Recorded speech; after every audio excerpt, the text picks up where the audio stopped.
Bonjour à toutes et à tous. Dans votre trésor, l'arrivée à Mayotte de Frédéric Valtou, le ministre délégué à la Santé qui s'est rendu ce midi à Koungou dans le bidonville de Kérisoni où habitait l'enfant de 3 ans décédé hier du choléra.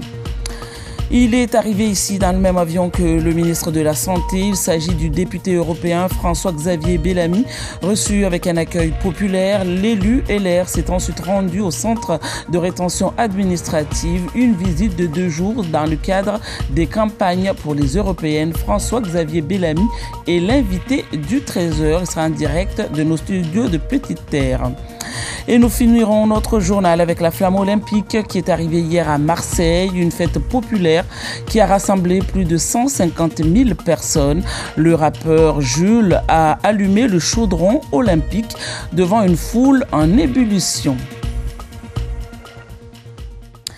Bienvenue à tous. Je vous le disais donc, Frédéric Valtou, ministre délégué chargé de la santé et de la prévention, est arrivé tout à l'heure à Koungou, où un enfant de 3 ans est décédé hier du choléra.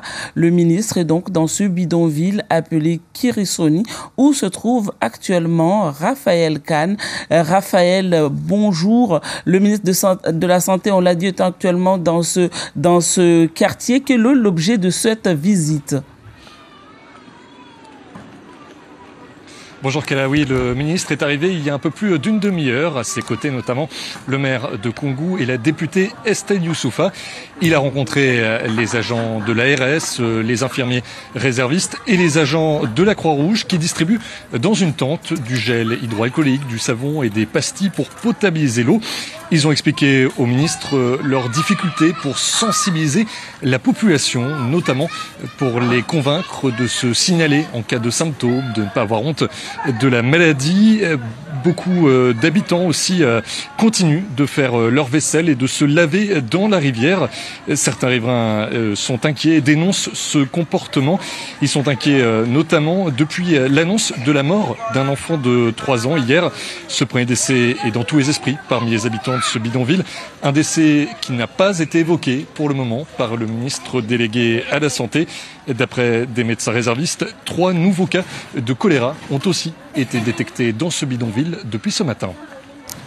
Merci Raphaël Kane devant la caméra de Maoulida Bouanahiri. Vous l'avez entendu, depuis 2 semaines, une campagne de vaccination et de sensibilisation contre le choléra se déroule dans ce bidonville de Koungou, mais malheureusement, ça n'a pas pu empêcher le décès de cet enfant de 3 ans. Écoutez ces réactions des habitants du quartier après ce décès.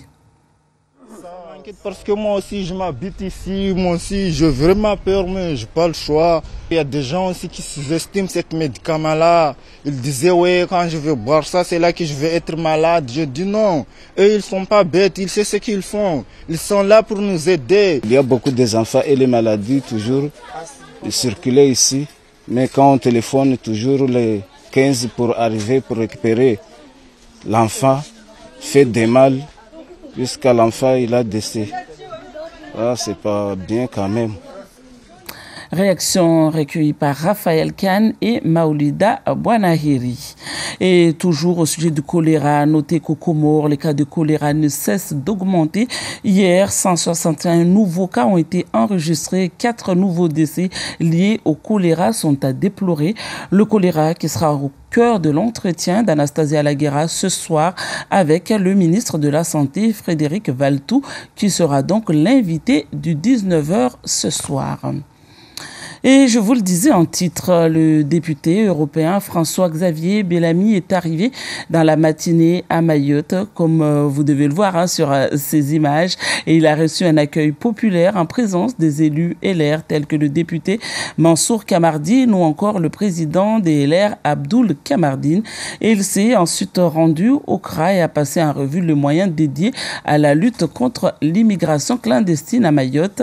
François-Xavier Bellamy, qui est donc notre invité en duplex depuis Pamandzi. Bonjour, monsieur le député. Votre visite à Mayotte est axée sur l'immigration clandestine et la consommation de fonds européens. Vous arrivez au lendemain du décès de cet enfant de 3 ans, décès du choléra dans ce bidonville de Koungou. Votre réaction d'abord?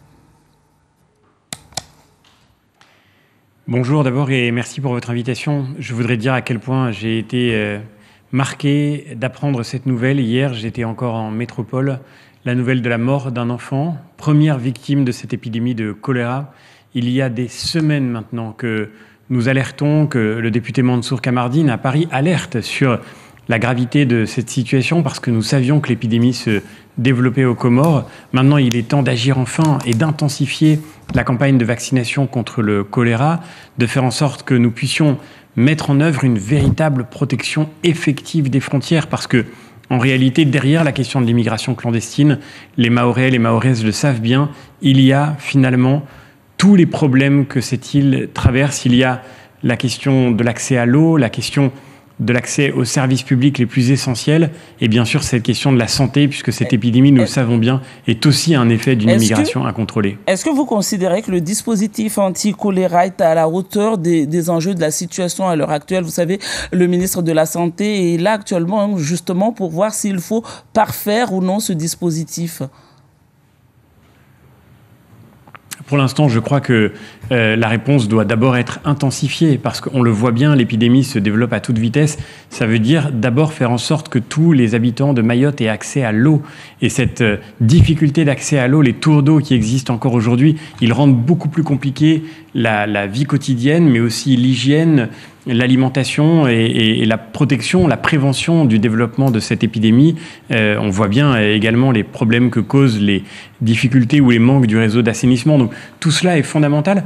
Et je voudrais dire d'ailleurs aux Mahorais, aux Mahoraises que c'est aussi un enjeu politique majeur parce que l'élection européenne qui vient doit permettre que Mayotte ait enfin vraiment accès à ce levier de développement que doit être pour elle les fonds européens qui doivent permettre de conforter le travail de tous ceux qui ici portent, je pense aux élus locaux, je pense au maire de Mamoudzou, Amdil Soumaïla, je pense à Abdoul Kamardine qui m'accompagne dans cette visite, tous ceux qui sur le terrain travaillent pour que les Mahorais puissent avoir la solution aux problèmes de leur vie quotidienne, eh bien, il faut qu'ils puissent compter sur ce levier des aides européennes. J'étais venu il y a déjà plusieurs années à Mayotte, en dehors de toute période électorale, pour parler de cette question, parce que nous avons besoin d'avancer sur ce sujet. Justement, retour sur votre voyage. En 2020, ici à Mayotte, vous aviez déclaré à l'époque au journal de Mayotte être opposé à la fin de titres de séjour territorialisés, car cela multipliera par 5 ou 10 l'immigration illégale. Il faut plutôt mettre fin immédiatement à la délivrance de titres de séjour, vous disiez à cette époque-là. Sauf qu'aujourd'hui,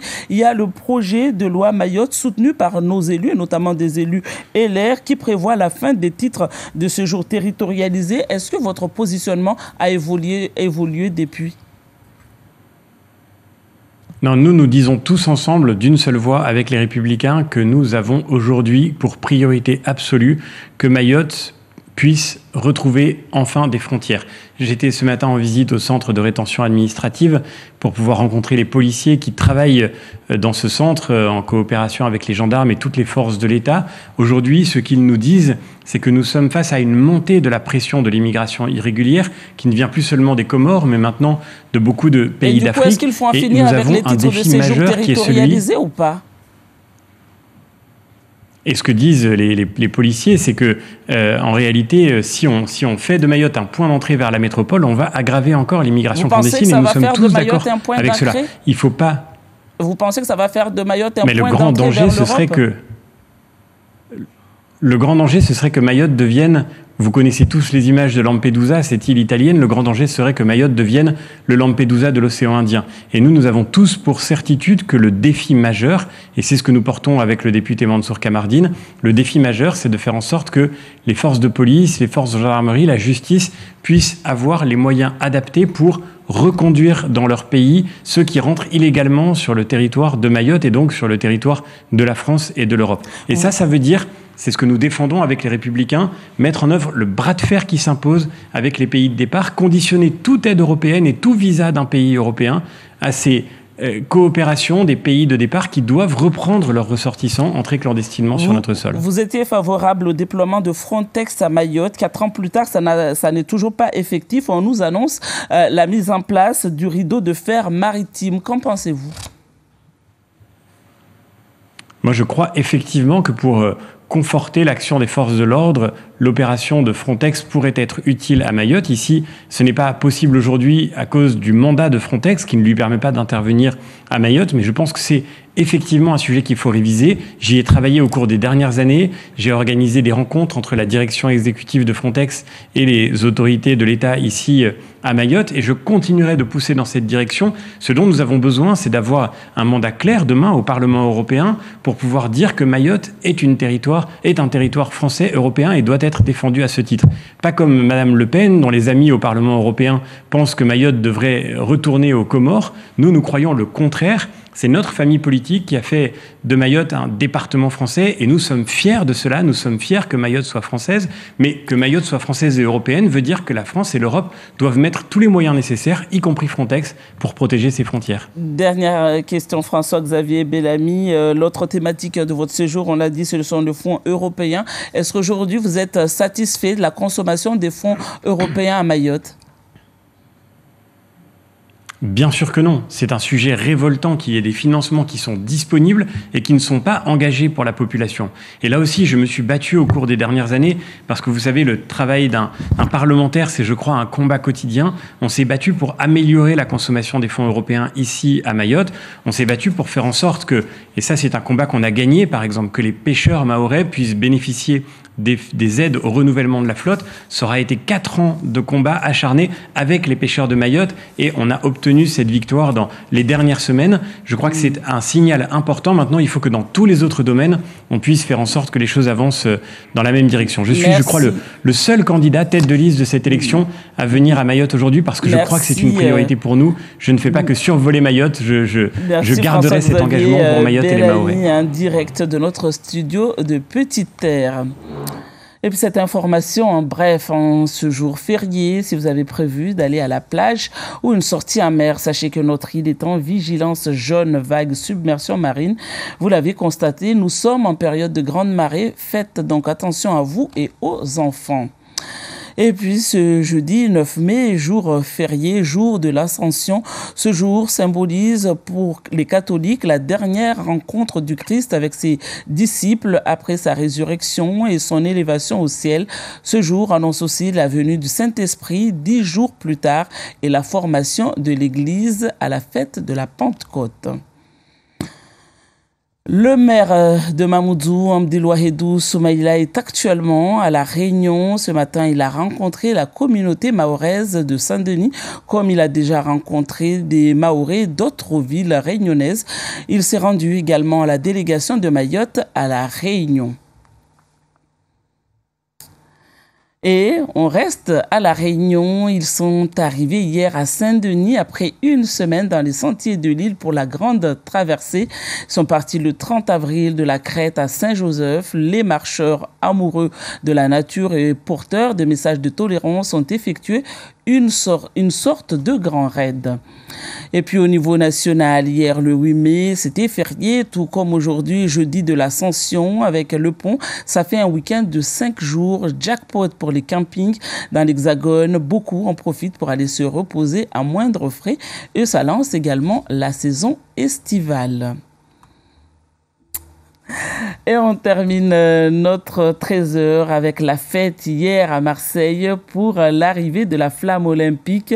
Plus de 150 000 personnes étaient rassemblées pour voir le rappeur Jul allumer le chaudron olympique. Et puis ça n'est suivi également des concerts, un événement qui a ravi les Marseillais. Regardez. On est tellement fiers d'être Marseillais toute l'année, mais aujourd'hui encore plus que jamais. La fête continue à la tombée de la nuit avec un concert géant. Est-ce que vous êtes prêts à faire la fête avec moi ce soir? Sur scène, les deux cousins marseillais, Alonso et Soprano. Bravo à toute l'organisation, on se régale. On passe un super moment en famille, merci. On sent que c'est une journée historique, il y a une atmosphère incroyable ici et franchement c'est du pur bonheur jusque là quoi. Toute la soirée, Marseille aura vibré et célébré l'arrivée de la flamme qui partira de Notre-Dame de la Garde ce matin. Fin de ce journal. Merci à vous d'avoir été avec nous. Pas de place publique aujourd'hui.